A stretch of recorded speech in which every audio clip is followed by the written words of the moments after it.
My guest today, Dr. Hilary Claire, is a clinical psychologist, holistic parenting mentor, specializing in nutritional and environmental medicine. She's an author, a podcast host of Wild and Well, and mom of 2 boys. Her work focuses on supporting mothers to move out of exhaustion and reclaim a thriving, healthy identity in motherhood, shaped by both professional training and lived experience. She also supports families with everyday parenting challenges, including picky eating and emotional regulation.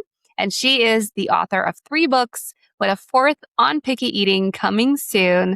Dr. Hilary, I'm so happy that you are here. Welcome to the Livin'Sky Podcast. Thank you for having me. I'm excited to talk to you. I know we're very aligned with a lot of our views, so I'm thrilled to be chatting with you. Yes, me as well. I mean, I was just on your podcast a few weeks ago, which is where we met. So we were able to really talk about our beliefs, and I feel the same way. Like we really have similar approaches, which is why I wanted to bring you on, because I feel like I talk so much about child wellness, which has always been my focus, but I'm always interested in bringing on the conversation about mother wellness and family wellness in general. So I'm very excited to talk about that. Yes, because I myself, actually, when I had my son, like I struggled so much with postnatal depletion. It took me years to go back to even baseline, which now looking back at it, that wasn't even the healthiest I've been. So to regain my health and to start to feel like myself again, it took a long time. So I love this topic and I wanted to talk to you about that. So if you can tell us, what is postnatal depletion? Yeah, when I first heard the term, it resonated so deeply with me. And I think it does with so many mothers once they hear it. Yet it's a term that I think is still very new and a lot of us don't even know about. But postnatal depletion, it's an accumulation, like it's a syndrome. So it's an accumulation of symptoms that it's basically that we have a deterioration of like our physical health, our mental health, and symptoms of it are exhaustion, like that deep, heavy exhaustion that if you've been through it, like, anxiety, feeling that tired but wired, feeling a really up and down mood, having low patience and being irritable and just not acting like the mom that you want to be. So it can actually look quite different for different mothers, but it's generally that sort of theme that sets in not on day 2, not 2 weeks after having a baby, but any point in that postpartum time.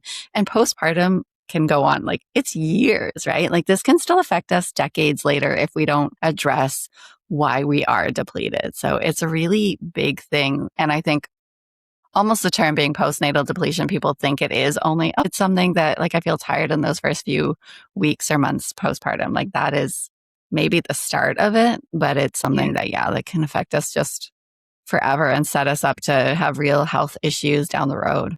Oh, absolutely. I think I've read somewhere that it is wise for a mom to wait at least 2 years after having baby to try for another, just so you have enough time, if you're doing the right things, to try to replenish your body and prep for another pregnancy. But it is so interesting to me though, because there are some women who seem to have just pregnancies year after year and they seem to be feeling healthy and doing healthy. And then others, kind of like me, where my pregnancy was super easy. I felt like, oh, this is great. I'm doing so well. I felt my best. And then I gave birth and it was just like a train hit me. Like it was just so severe. So it's so interesting how every woman has such a different journey here. But that postnatal depletion can be something that follows for years. You feel the repercussions of it for years in many cases. Yeah. And I think it is so common. Like the symptoms are so common. It's basically how you would describe those for early years of motherhood for the majority of moms. So a lot of moms don't even think that there's something like going on for them or that there's ways that they can support themselves because they just see it as being like, this is just what motherhood is because this is what my friends are experiencing. This is what I'm seeing in the media. Being a burnt out mom or being exhausted as a mother is just the way it is how a lot of us see it. But it is a sign that we could be doing some things and we could be getting a lot of support to help us so we're not feeling this way forever. And like you said, it is ideal to space out pregnancies because it takes so much from our bodies, so much nutrients, so much energy. that it's ideal to spread them out 2 years, 3 years. Like it can be great if you have more time to replenish. And if you are going to have your kids closer together, to just be really, really intentional about, like, if you even think about nutrients, where your nutrient stats are at, and making sure that you're at an optimal level with sleep, you're at an optimal level, you're getting as much support. And my guess, those moms that you're talking about who have pregnancy after pregnancy, they probably went into the first pregnancy like really nutrient replete and have lots of support. And there's so many ways that we can go through pregnancy and having babies, and several of them, and be healthy. But it's just, unfortunately, like in our society, not the norm. No. And biologically, I feel like we're wired for it to be the norm, where we have a community around us. We have the village, we have the aunts, the grandmothers, everybody kind of together, living close by and helping each other, because that's how it was throughout history. But now in these modern times, when moms are out in the workforce and there's so much just grinding and rushing, and the kids go into daycare, it's a very different setup. So I feel like biologically for us, we're still craving that support, which, when we don't get it, that's going to further maybe delay that repletion for us. Absolutely. Like, we are not meant to do this alone. And our society values and prioritizes and celebrates people to doing things on their own and being a self-made person and successful in their own right. But nothing as humans is really meant to be done alone, especially motherhood. And I think we can get on okay in that kind of individualistic society and be doing well until we're moms, and then we really feel it. I know that was my experience and the experience of a lot of moms that I speak to. So we have to really shift that valuing of like doing it alone and being able to get that support and build up our villages, because it isn't something that many of us have. So many of us don't live where we grew up. We don't have those villages. So we're suddenly raising our kids by ourselves, and it is just a recipe for depletion. Like, how can you be on a job 21st and maybe also have a career as well at the same time, and be able to have the time to nourish yourself and let your body have breaks where you can truly relax? Like, it's just not feasible. No, right. And time goes so fast. I feel like the older you get, so you're just kind of like stuck in this cycle of like constantly, I'm just serving and serving and serving as a mom. And then finding these moments of break, of true rest, I think is just hard for some moms. So I see that for sure as well. So what are some signs and symptoms of a mother who is in burnout mode? It's similar, like what I was saying before, but it's that, like, for one, I think like checking in with your intuition and thinking, okay, am I acting like the person I generally am or I would like to be? And if it's really far from that, like if you're snapping with your kid, you're being really impatient, you're just so easily frustrated and irritated, you're anxious, your mood is all over the place, you're feeling just that deep exhaustion or brain fog, or not able to do things that you used to be able to do or make decisions easily, and maybe you were able to do that before. Like, these are all signs that you might be in that burnout phase. There's going to be other ones. We're all unique, but these, if any of those or a few of those are ticking boxes for somebody, it might be worth considering, okay, maybe I am in a bit of a burnout state. Yeah, definitely. And I think we know, right? When it's like time, okay, like this just feels like it's too much. And I think it's important for us to remember as moms that it's okay to ask for help, because I don't think motherhood is supposed to look like that, right? It's not, because I think when we're comparing ourselves to all these moms on Instagram or on Facebook, and we're seeing these beautiful clean homes and these put together lives and, just perfect motherhood examples, and you're like, what am I missing? Like, why is mine look like this? Like, I don't think that's the norm. I think in our society, it's unfortunately the one where you don't have that much time for yourself. So finding the moments in your day to maybe even go outside just for a few minutes and take a deep breath and just relax, whatever that looks like, whatever makes you feel better, just it's okay to prioritize those moments and sprinkle them in throughout the day whenever you can. Yeah, I think that's so critical because, like you say, like our lives are busy and we don't just have endless support. Like we don't always have people cleaning our house every day and somebody looking after our kids and on and on. Like a lot of it falls on us. So it's those micro moments throughout our day and looking at like what we can do. So yeah, can we just step outside for a minute? Can we stop and take a breath? Whether we're feeling really heightened emotions or not, can we just practice getting a couple slow breaths in throughout our day? And can we eat food that is nourishing? Can we eat food that we're preparing for our kids? Can we eat the food that we are preparing for our children rather than just eating the crumbs afterwards? Like literally this morning, even though I work in this field, I'm so passionate about it. I did that. I was busy making food for my son and I just ate his leftovers. So it's something that we just need to continue to practice. Like, how can I fit my own self-care into my day, into those little pockets of time that I have where I might be going to a screen? And I might be like, we do actually have micro moments where we can pause and we can go outside, we can breathe, we can take care of ourselves. We can just give ourselves space and not even do anything in those moments, just be for 30 seconds. But we fill those moments so often with checking our phone, checking our email, doing another task. So if we can just become aware during our days of these times, like how many times do I pick up my phone? Oh, why am I doing that at this moment? Maybe I can shift that and leave my phone in the other room. So when I'm boiling water for my tea, I don't check it. Like if we can just start to become aware and slip in those micro pauses throughout our day and then start to fill them with things that are actually nourishing for us, that can really make a difference because life is busy. We're not going to just get 2 hours to have a morning routine that's really nourishing every day, but we can have these moments throughout our day that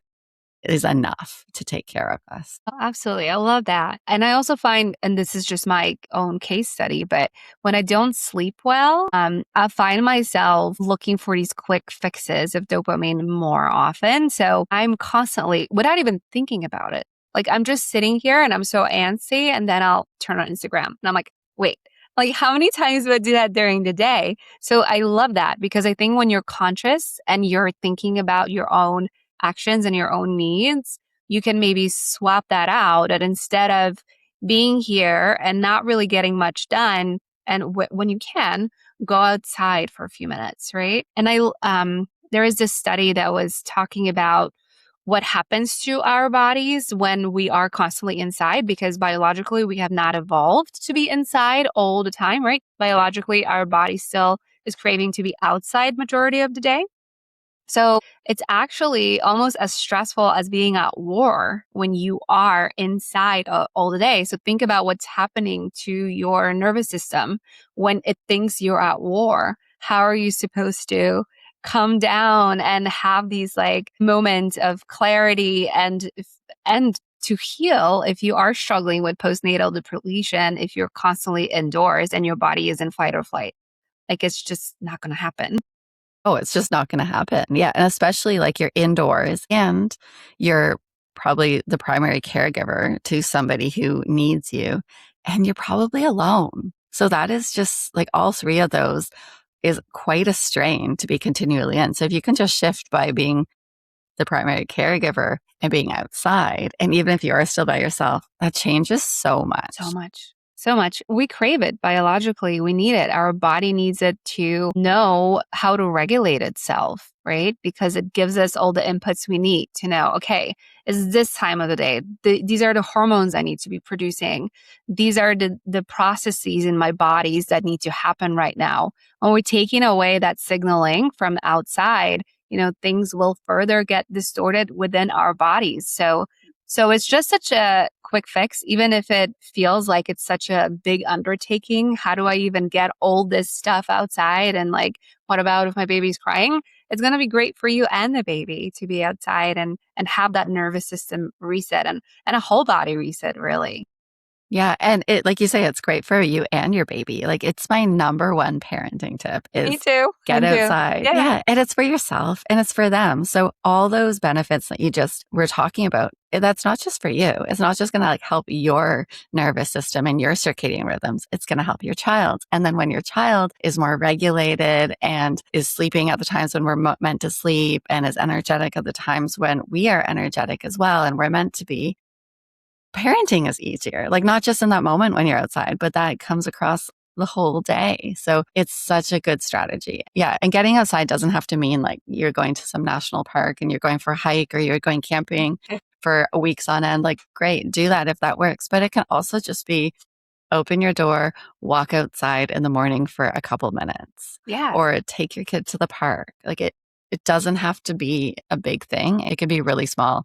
Even open your windows if you can fully open them so there's no like glass or plastic, so you can get that real light and fresh air in. It can be simple. Just how can you bring more nature and outdoor into your day? And it will change everything. Yeah. And it's free, which is Yeah. amazing. It's not a biohack where you need to buy a device for $1,000. It's just free and it's meant for us.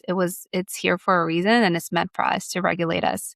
And I love that tip you just gave with opening the window because I do that every morning because my son is kind of slow moving in the morning. So we have a routine now. So we'll just sit by an open window. We'll read a book together. We'll like cuddle first thing in the morning. We'll be really present with each other.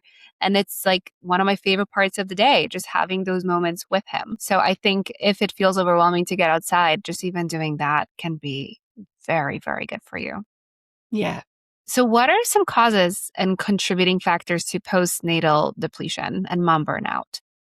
I like to think of it in a few different categories. So there's more like the physiological and nutritional reasons. Then there's like our psychological and mindset. And then there's the practical. So under when we think like more our body and nutritional and physiological, like that's like nutrient depletion. So oftentimes we actually go into pregnancy in our modern society really depleted or at least a low level, not optimal level of so many nutrients. And then when you think about pregnancy and birth and breastfeeding, all those take so much from us. And that's great because we're creating our little baby and we want them to have the best nutrients. But that leaves us with a deficit of energy and so many nutrients. So that's such a key part. So I really recommend that. Not that people go out and just get a ton of supplements, but it's really good to go and get blood work done and different tests done to see like where you're at any point in your life. Like even if you're not in postnatal depletion, so many of us are just walking around with low levels. So get that tested and find out like, okay, what am I low in? What could I improve on so I will have better energy and just my body will be working in a more optimal way. Sleep deprivation is huge. Like obviously being a mom, you're going to have challenges with sleep, but prioritizing it as much as you can is so key. And oftentimes I know people hate the go to bed when your baby goes to bed, but if we do this for a short time when we first have a baby or at any point, if you just start doing that maybe for a month or 2 or 3, you can get back into a really good routine and you can nourish yourself with that sleep. So everything else gets easier. And oftentimes when we have our kids go to sleep, and if we are feeling really like exhausted and depleted, we're not using that time really effectively. So it is actually a good time. Like if your kids go to bed, try to go to bed as close as you can to when they do to get that really key sleep. And the earlier you go to bed, within reason, the better your sleep actually is. And the better it is for your body and your brain to like process and detox and do all the things that it needs to do. So that's very, very helpful.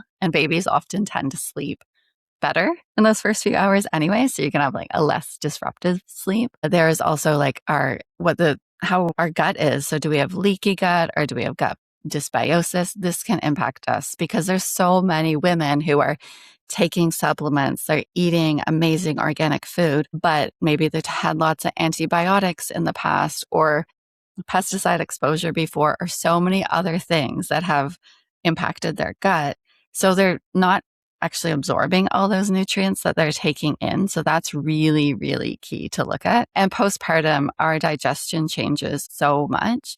So this is something that we can be really sensitive to at that point, even if we weren't before. So that's a huge part when we think about like the physiology. There's other things, but those are three big ones. And then when we think about like the mindset and psychological aspect, just think about how our society views mothers. Like we were talking about before, like that burnt out mom is just kind of the norm that we expect, or the selfless mother who's always there for everybody else, but never takes time for herself. So there's a lot of different stereotypes that are really unhelpful that we have probably internalized without actually consciously being aware of it or planning for it. So it's useful to look at what sort of beliefs we have. Like, do you believe that being burnt out is just normal? Do you believe that taking care of yourself is not okay because you always have to like put yourself last on the list and that's what a good mom is? Do you believe that like you can be a super mom and you're trying to be a super mom and you're trying to be across all the things all the time, and that's what it means to be a good mom?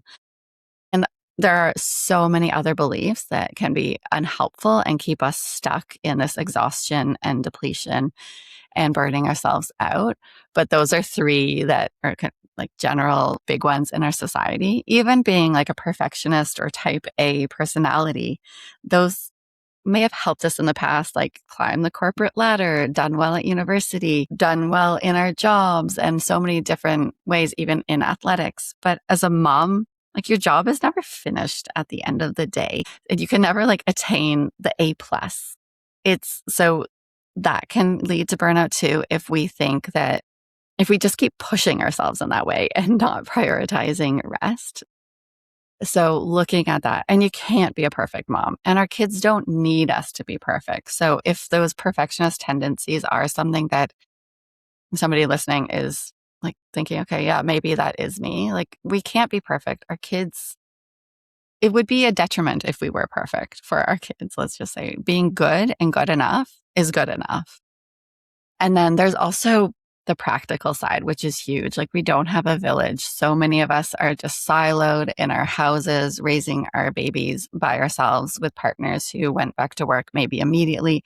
Maybe we're back to work like 2 weeks after giving birth. That's really common. At no family around, financial strains. I could go on and on like about the practical side of why it's so much harder. But all of these things together just it's a recipe for moms to be depleted and burnt out. Like it's miraculous when you think about those moms who aren't burnt out and aren't depleted and are fully nourished. And they do exist, but they're kind of becoming the unicorns in our society. So yeah, there's so many things, even environmental toxins. Like what are we exposed to in our days and in our cleaning products, in our clothing, in our personal care products? And those things put a strain on our bodies to then they can have like a multitude of effects on us, but they can deplete us further of our nutrients because our body's trying to get them, process them out. They can cause more fatigue because it's a burden on the body and it's a stress.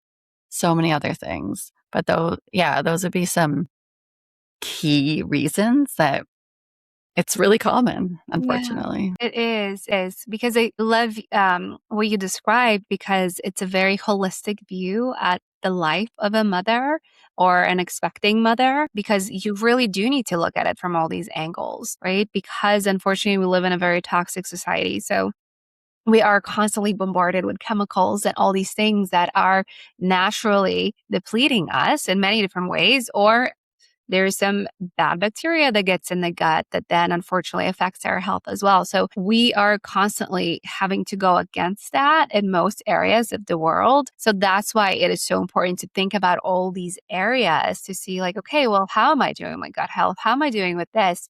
Even before we get pregnant, so that we can not only have a healthy pregnancy and hopefully really avoid that postnatal depletion.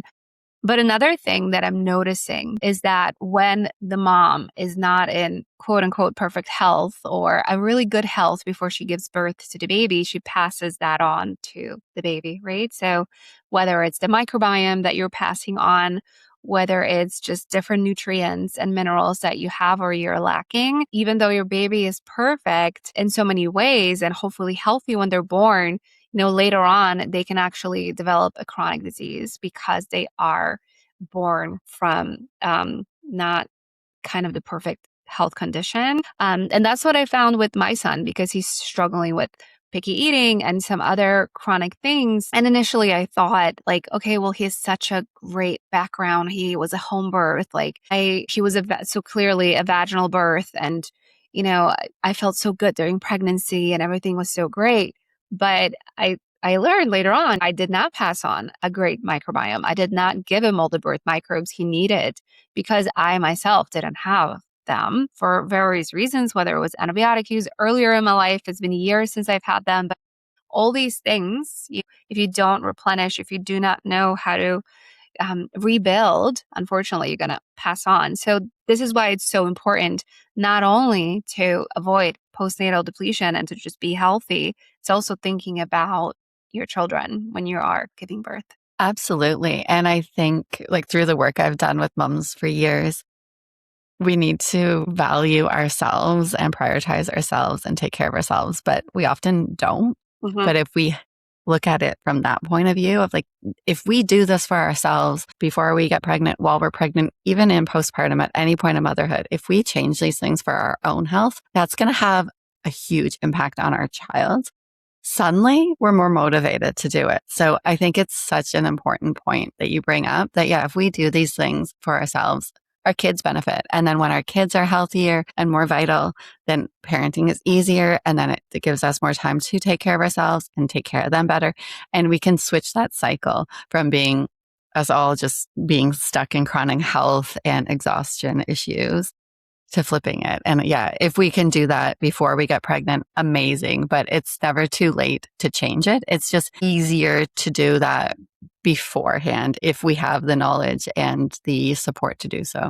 Oh, absolutely. Yes. And unfortunately, often we'll learn out the hard way on ourselves. And that's what puts us into that mode because this is not common knowledge, unfortunately, yet. This is not the advice you get from your doctor, but as you go through it, you make these realizations and you start to connect the dots and you're like, wow, like it's amazing how we are so connected. I mean, we're clearly creating life, but it's interesting too, is that even our moms, like, so the grandmother's health is important and the great grandmother's health is important. And that can make you kind of go crazy, kind of like, well, I can't, like, that's out of my hands. But like thinking about these things so you can educate and even talk to your family and like, hopefully stop the cycle of this like depletion because maybe our great grandmothers had a less toxic environment that they grew up in. Great. But whatever happened in like the 50s and 60s and 70s when antibiotics came into the picture and C-section births became more popular and formula feeding was the norm, like clearly there was a big disruption in the cycle of whatever was healthy that is now causing a lot of chronic disease in us and our kids. So having this knowledge, I think, is just crucial for the whole family. Yeah, it is. And I think it helps to not blame ourselves. Like this is really systemic. Yeah. It's across so many, like this is just the norm now that we're struggling with this. So to give ourselves some compassion and we can take responsibility because we are the ones that can affect change for ourselves and our children going forward. But taking responsibility doesn't mean blaming ourselves because this is a lot of this happened like before we were even born. And it's not to like blame our ancestors. They were doing the best they could. Mm-hmm. But it's just about releasing that from ourselves and just like knowing better now and getting the support that we need now so we can do better for ourselves, our kids, and future generations. Yeah, absolutely. It is so important to have this. So I want to talk about the nervous system, right? Because clearly we're a lot of us, we're feeling dysregulated because of our environment for various reasons. So what are some ways that mothers can actually take care of themselves and their nervous system kind of in the moment? Do you have any great tricks or tips for resetting the nervous system when you are short on time? Yeah, I think there's things we can do to like support ourselves more holistically and creating really healthy habits. But like in the moment, like we're all going to have those moments where we feel like we have nothing left to give or we're being really impatient or snappy. And it's helpful to have some strategies then. So just breathing can be helpful. Like sometimes if you are feeling really, really heightened and angry, to start slow breathing is maybe not that helpful, but big like exhales or big sighs or like forceful breaths out can be really helpful when you're feeling like in fight or flight. Big movement like jumping or like shaking your hands or even like shaking your head, jumping on a trampoline or just like on the spot, like whatever you can do to have like really big movement because that helps to move stress hormone through your body. That can be really helpful. Dancing, getting outside, like we've been talking about so much, especially if you can get that fresh air, sunshine, touching the ground with your bare feet or any part of your body. Cold exposure can be really good in the moment. So, I mean, you can jump in the shower if you have time and have a really cold shower, but even just like putting your face in really cold water can just almost like shock your nervous system, but in a good way to get you into more of a calmer state. Cause yeah, it initially like surprises you, but then after that brings you down into a calmer state. So that can be really like quick and easy. Even smelling something strong, like if you have essential oils or biting into a lemon or something, like eating something like sour or strong tasting or smelling a lemon or other smells that you enjoy but are quite strong, like peppermint can be really great for that. Or if you're outside, like grabbing pine needles, crushing them up and smelling them, it can shift things for your nervous system. I do love if you can, like if you're not so heightened and you're needing that big exhale breath, doing slower breaths, especially like breathing in, say for 4, holding your breath for a count of 2 or 4, and then a slow breath out. So the slower that breath out is in comparison to your breath in can really help you to kind of bring your nervous system down to a calmer state. So that can be really helpful. I'm actually doing it now as I say that, like placing my hand on my heart. This is another one that is so helpful because touch can be really like helpful for us to feel safe. Mm-hmm. So if we, if you cuddle our kids, that's lovely, or get a hug from our partner.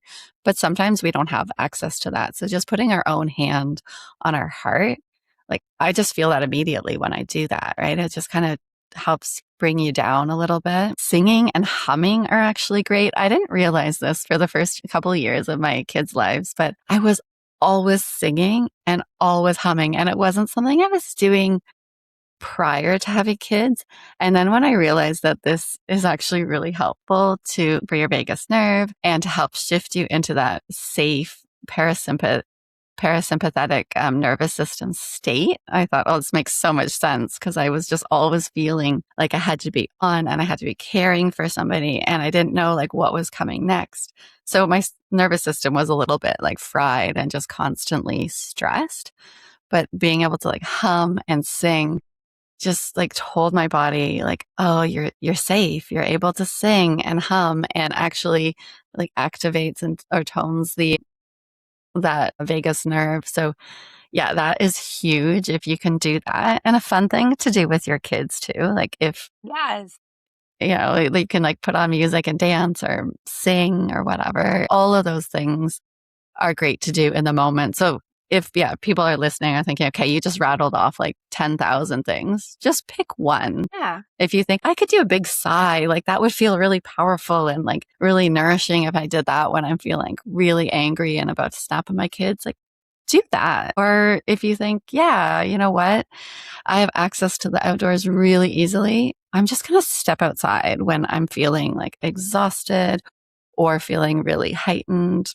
Great. Like pick one of these things and try it out and then start building those like little micro shifts into your day instead of picking up your phone or snapping at the kids or like eating something sugary, like, or making another cup of tea, like do something, not that tea is bad, but if you're having endless caffeine, it can be a bit much, and try to shift to doing things that take care of you in those like 30-second moments. And it won't fix everything, but it will start to just keep your nervous system more supported throughout the day.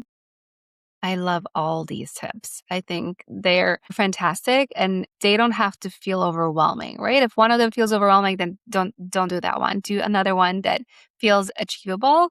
And so many of these are great. And some of them also help you get into like your gamma waves of your brain. So like the humming, the singing, you're like close to like 128 hertz when you're humming. So those are the sounds that are so helpful and it's good for your microbiome. So you're not only even like resetting your nervous system, you're actually helping your body heal. This is, I think, the biggest realization for me over the years is just like how capable we are of healing ourselves with what we have around us. Like all of those things that I suggested, I'm thinking about them. Like they're all free. They're all Like they free. might take 30 seconds, they might take 2 minutes, but Yeah. they're free. So we have access to all of those. Yeah, absolutely. And another one I love to do for women is swaying. It's just that motion. It's so good for our biology. It's amazing. Yeah. Dancing too. It's fascinating how we don't dance as much anymore because then you have to plan it and go out dancing and things like that. But dancing, it is so calming for your nervous system. And it is the best form of exercise for us because it's natural movement. So there's so many benefits there too. But thank you for sharing Yeah. those. Those are great. Yeah, dancing is so good and it's great for our kids too. Like just Yeah. maybe a week or two ago, one of my kids said to me, he said, Mom, when I'm feeling like, I can't remember the words he used, but pretty much like, Mom, when I'm feeling grumpy, can you just put on music? Because I realize that if I listen to music, like I start like feeling like different. And it like music changes us. It gets us singing. It just listening changes us. But yeah, it gets us singing. It gets us moving our body in these natural rhythmic ways. And it's so powerful for us and for our kids. Yes. Oh, I love that. I love that he's so aware of that already at like a young age. It's incredible. Well, he's a very smart mom. So I wanted to touch on the vagus nerve because you talked about it briefly here. If you can just explain it, what it is and how it plays a role in our nervous system regulation and in our gut health. And I also know that it plays a role in picky eating in general. It's a very important nerve to be aware of. So if you can just talk about it a little bit and about what it is and what is its role in the body. Yeah, it plays like quite a few roles, but it's pretty much the vagus nerve it's the largest of the cranial nerves and it goes like so far down our body. Yeah, it helps us to get into that more parasympathetic nervous system state. So that's like the state where we are more relaxed. It switches on digestion because we feel safe enough to rest. We feel safe enough to eat and have an appetite.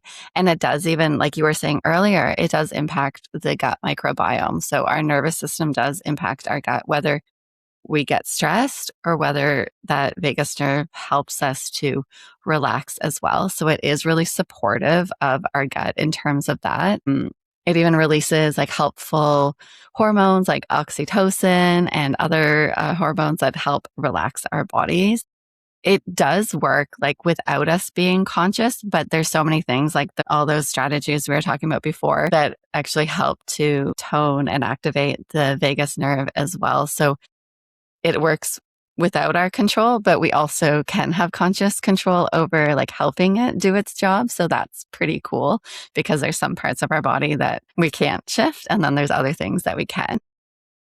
Yeah, I'm trying to think what else you'd want to know about it. Like it even can help decrease inflammation in our body. And yeah, all the things I suggested there, like the deep breathing, singing, humming, all those really help the vagus nerve like be more toned. Gargling is actually another one that I didn't suggest. But yeah, gargling, it seems like a weird thing, but that does also tone the vagus nerve. Yeah, because it attaches at the base of the tongue. That's kind of where it starts. So it makes so much sense, right? When you're gargling, you're literally stimulating the beginning of the pathway. Yeah. Yeah, it's fascinating. Yeah. So what a nice thing to do. Like when you brush your teeth and then you gargle with water, like at the beginning of the day and the end of the day, what a beautiful way to set yourself up, set your nervous system up to have a good sleep and like have a good day. So yeah, those are really helpful things to support it. Yeah. And yeah, it affects like the nervous system, which affects like our appetite. So that's obviously going to affect our kids and their eating habits. But then, like I mentioned, it does affect the gut itself and the microbiome. So, and like the constriction of the gut. So therefore it would also be like something that impacts our kids eating and how comfortable they are eating and what those little bugs in their body are like craving and asking them for. Yeah. Do you have anything else? You probably have other things that you would add to that in terms of picky eating with the vagus nerve. Yeah, I mean, it is the main communication pathway between the gut and the brain, right? Mm-hmm. I often hear it called the superhighway because it Yeah. sends neurotransmitters through the vagus nerve. And like you said, like they are responsible for our digestion, our appetite, our hunger cues, our satiety. I can never say that word. Satiety. So what do you call it? So, Signals. yeah. That's what I want to say. Yes. It sends. So we know when to stop eating, when we want to eat, how we feel about food. It sends like the good chemicals and the bad chemical signals as well. Like, oh, this is gross or this is great, So it's constantly playing a role in Yeah. how it influences us. So it's definitely important to know about it and to know like what influences it. And all the things you've already mentioned, I mean, they're wonderful. And I think another way you can also influence is sleep, right? And when you're not sleeping, I mean, your whole body gets dysregulated and so does the vagus nerve. So, and I know that's hard for some moms, especially new moms, because you hear about it all the time. Like, you need to be sleeping and the baby's not. That is very biologically normal, though, at the beginning of the stage when the baby wakes up and eats at a certain time of the night, how many times through the night, especially at the beginning, because that's how it stimulates your milk production and whatnot. But I think over time, when it goes on for prolonged periods of time, when they're really not getting more stretches of sleep, that's when you need to start evaluating, like, what am I doing? Am I really going outside and helping their circadian rhythm to understand it's nighttime, it's not daytime? And I think there's a lot of things we can do biologically to support that as well. Yeah, absolutely. And yeah, you definitely like sleep and just like a whole healthy lifestyle is going to support our nervous system and our vagus nerve to Mm-hmm. work optimally. Having those nutrients, so if we're really like depleted in a lot of nutrients, that's a strain on our nervous system too. So things aren't going to be working well. So like the things we were talking about earlier, like humming and singing, those are great in the moment and they support it. But we do need to have those foundations of good sleep, good food, movement, time outside, so like a supportive community, all those things to give our nervous system a chance, especially as mothers, to be working as well as it can. Definitely. So let's now chat about picky eating. I'm so excited to dive into this with you because we do have a similar approach, and I think we agree in a lot of ways on our approach and our understanding of it. So, what are some basic starting points you like to address when you have a picky eater come into your practice? I think you have a similar way of saying this, but like picky eating isn't like, it's not the problem. It's more like the symptom or like the manifestation of other issues. Mhm. So I think it's so important to like get parents to be aware of that there's other things that are often underlying picky eating. So a foundational piece that I always start with is safety. So nervous system safety. And that also ties in the child's safety with you. So like strengthening your connection with your child, your attachment, and always having your relationship with your child be like the foundation and what you come back to. Because sometimes we can get caught up in behavior that our kids are doing that's really stressful for us, like not eating anything we serve. And we can focus so much on the food, and the behavior can cause ruptures in our relationship with our child. And then they feel really unsafe, and it's not a nice atmosphere for them or anything, or for us even. So yeah, always having that be the foundation. Like your relationship with your child is number one. And then everything else, whether we're addressing root causes or looking at strategies to support your child with picky eating, like those come next. But in terms of like root cause things, like why kids often are picky eating, there's so many different things. I keep coming back to with moms, but with kids too, it's nutrient deficiencies. Like that's a huge one, especially zinc, but there's other ones as well that shift how kids perceive food and what they're craving, in terms of like texture and taste, their nervous system. So we were talking about before with like safety, but that plays such a key role. Gut issues. So whether they have leaky gut or gut microbiome dysbiosis, What are those bugs craving? That shifts so much. If kids have a healthy microbiome, they generally want a range of foods. But if they have dysbiosis and an overgrowth of some unhelpful bacteria, then they're probably more likely to crave the starchy foods, the sugary foods, the quick energy foods. Blood sugar regulation is a big one. If our kids' blood sugar is all over the map, they're going to be craving those quick energy foods as well to give them energy as well. So it's not, if that is an issue that your kids always want those foods, it's good to look at both those things, like what's happening in the gut as well as blood sugar. Sensory processing issues, that's like so common for kids. And I think a lot of adults too still have these issues. They've just like learned coping strategies for them, but this is a huge thing for kids, and addressing that and like figuring out like what textures they want, like how do they want their food to look, like how they feel comfortable interacting with their food. And under sensory issues is often primitive reflexes that aren't integrated. So that's a really key piece I find with picky eating. But if we don't have reflexes that are integrated, our kids may be picky eaters, but they may have attention issues, emotional regulation issues, so many different challenges, like having lack of coordination with sports, low core strength. Yeah. So I find the primitive reflexes is like a really fascinating and key part of it. But all of these things impact each other. Like sometimes it's hard to figure out, okay, what was the original cause? Because there's one is causing the other, is making the other one worse. And it's a bit of a cycle. Addressing any of these can be helpful to start working towards our kids being better behaved and also like more open to more foods. It's very rare that I feel like it's one root cause, unless it's like something happened at the table and maybe the child got really nervous about specific food, right? And then they might need a little bit of support of getting back to eating. But although that could be also, there could be a lot of root cause there. But yeah, it's usually a mix of things, right?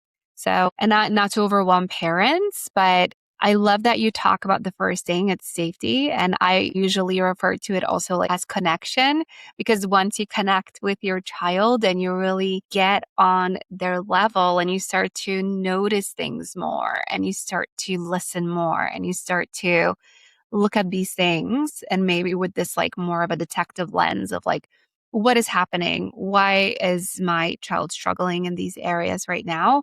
You're better able to actually pick up on symptoms that perhaps you didn't notice before. Yeah. And you're more compassionate too. Like you're more gentle in your approach when you are focused on connection first. Definitely. And I often, because we talk about picky eating on this show a lot. So I think where I want to take this conversation is to focus on the parent. How can we support ourselves as parents when we are parents of picky eaters? Because that in itself is so stressful because, I feel like as parents, one of the biggest and greatest joys is being able to care for your child and to nourish them. And when you cannot nourish your child the way you would like to, I think that can take a toll on you as a parent, and you can often blame yourself of what you're doing wrong. And sometimes, the mealtime becomes a battle and it's not the way you imagined every dinner to be. So what are some things you can suggest for parents who feel really overwhelmed with their picky eaters? Yeah, I think to know like it is hard and it is like stressful because we want our kids to eat great food so they can develop optimally and be healthy and resilient kids. So I think just like having that compassion for yourself that you're like, this is a tricky thing to navigate is a good starting place. And then working on like how you can support yourself. So all the things that we talked about before with postnatal depletion, if we do those sort of things and we feel nourished and we feel vital, we can show up more easily for our kids in that compassionate, detective way, like we were talking about, rather than just be like pushing the food at them and getting really overwhelmed ourselves. So also, and what this could look like is like, think about when you go to sit down at the table. what is your energy? What is your nervous system giving off in these situations? Are you thinking, oh my gosh, my kid is like not going to eat anything I serve. Like I'm already so stressed and exhausted by it, and it hasn't even happened yet. If you sit down at the table in that state of being stressed and angry about it, your kid is going to feel that energy, and that's going to impact their nervous system. And then they're going to become stressed, and therefore their interest in food, their appetite, and their digestion is going to shut down. So you're just going to create what you're worried about creating. So if you can start to work on supporting your nervous system before a meal and shifting your mindset before a meal to be a little bit more open to, well, we'll see what will happen, and reminding yourself, like, sitting together at the table isn't about what they eat or don't eat. It's about that connection that can help to shift things.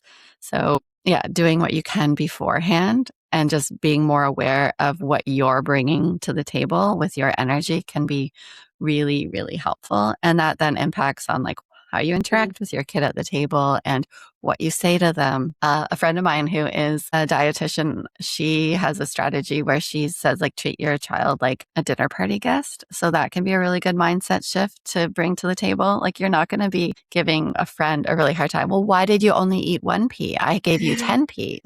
You're not going to talk to them like that. So you're going to ask them about their day and about their life and laugh together and maybe play a game. So if we can shift that mindset for ourselves, we're going to have a better time, and our kid is as well. And the more safe they feel, the more likely they're going to try the food we serve. Not a guarantee it's going to happen on day one, but it's a step in that direction.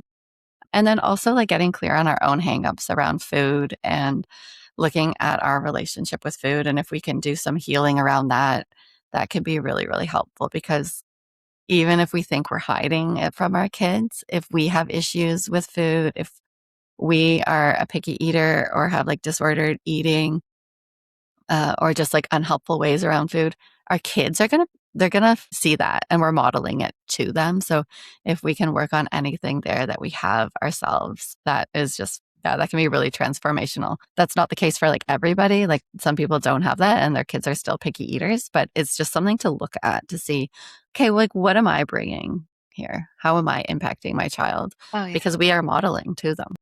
Yeah. And kids are the best detectives. They'll notice everything. They pick up on things. Sometimes my son asks me questions about things and I'm like, you were paying attention? Like, I can't believe it. And their memories are great. So yeah, I think this is so important. I love, love your answer. I couldn't agree more.